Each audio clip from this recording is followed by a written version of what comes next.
সোহেল, বৃষ্টি হওয়ার পর আবহাওয়া কেমন দেখছেন এখন? প্রিয়াঙ্কা, আপনাকে ধন্যবাদ। আপনি আসলে যেমনটি বলছিলেন, বৃষ্টি হওয়ার পর কক্সবাজারে যে একেবারে দাবদাহে মানুষ যেভাবে পড়ছিল, একেবারে স্বস্তির বৃষ্টি যেটি বলা চলে, যে কক্সবাজারের মানুষজন স্বস্তিতে পথ চলতে পারছে এবং বাইরে হাঁটাচলা করছে। যদিও বা অন্যান্য দিন এই সময়টাতে মানুষ তেমন একটা বাইরে বের হয় না, কিন্তু আজকে আমরা তার ভিন্নতা দেখতে পাচ্ছি। কক্সবাজার সমুদ্র সৈকতের চিত্র যদি বলি, এখানে এই সময়টাতে বালিয়াড়ির যে গরম, সেই গরমটা কিছুটা কমেছে এবং হাওয়া দপ্তর যেটি বলছে আগামীকাল শুক্রবার বৃষ্টি হতে পারে এবং এরপরে যেই দাবদাহ সেটি কমে যেতে পারে।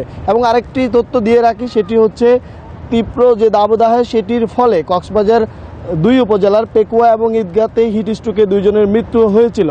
আজকে সকাল 8টা থেকে থেমে থেমে বৃষ্টি হচ্ছে, এরপরে আবারও রোদ উঠছে।